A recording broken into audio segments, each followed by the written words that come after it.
she's going, but I will go over here.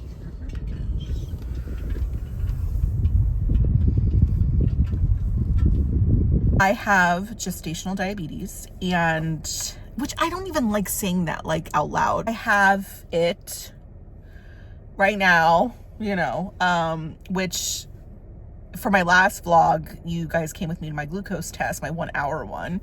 Honestly, like, I'm so grateful that, you know, like my doctors, like the staff, like there's a plan, you know what I mean? But I also think it's important to advocate for yourself and for your body. You don't have to say yes to everything. I had to go pick up, my little, it's a little carrying case, but in here it has, basically you have to check your sugar. So I'm not on insulin. Okay. Obviously my goal is to never be on insulin. My numbers have been good, which, you know, and this is why they make you test your sugar. So when you actually get diagnosed, it doesn't mean that you're going to go on insulin right away. You have to be testing your numbers. And so for me, I have to test my numbers 4 times a day. And so I'm using the brand, this is going to change.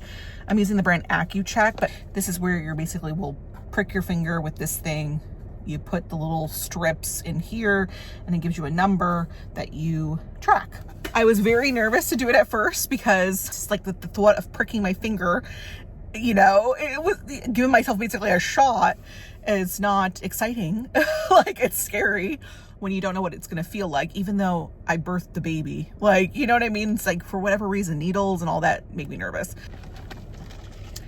I did pick up a Snickers. Okay, so now that I have gestational, oh, I don't even want to say it out loud. Now that I have, let's call it GD. Now that I have GD, I have to basically watch my sugar intake, obviously, watch my carbs. But that doesn't mean that you can't have a candy every once in a while.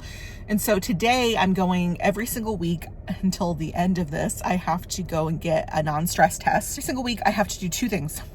I have to go to MFM, maternal fetal medicine, which is nationwide if you're in the US. That's for high risk. So I have to get a BP done, which basically they just do an ultrasound, make sure the baby's breathing, and just check certain things. So that's every week. And then every week I also have to come and get an NST, non-stress test, where they basically put like a little monitor on the baby's heart to get the heart rate. They have to like check certain things within like a 20-minute, 30-minute period. Don't let the phrase high risk scare you, because literally so many things qualify as high risk. Like if you're over 35, you're high risk. So don't let that scare you. But anyways, I have half a Snickers that I picked up at the gas station because I already ate the other half. Why did I do that? Is because for the NST to like work properly, you don't want to not eat. Like, you do want to eat close to your NST time, so that way the baby is fully awake and, you know, cooperating and jumping around. The first time I did it last week, the NST, I didn't fail it, but I kind of failed it. So I had to get a BP right there after the NST. So it was a very long day. It was like over 3 hours.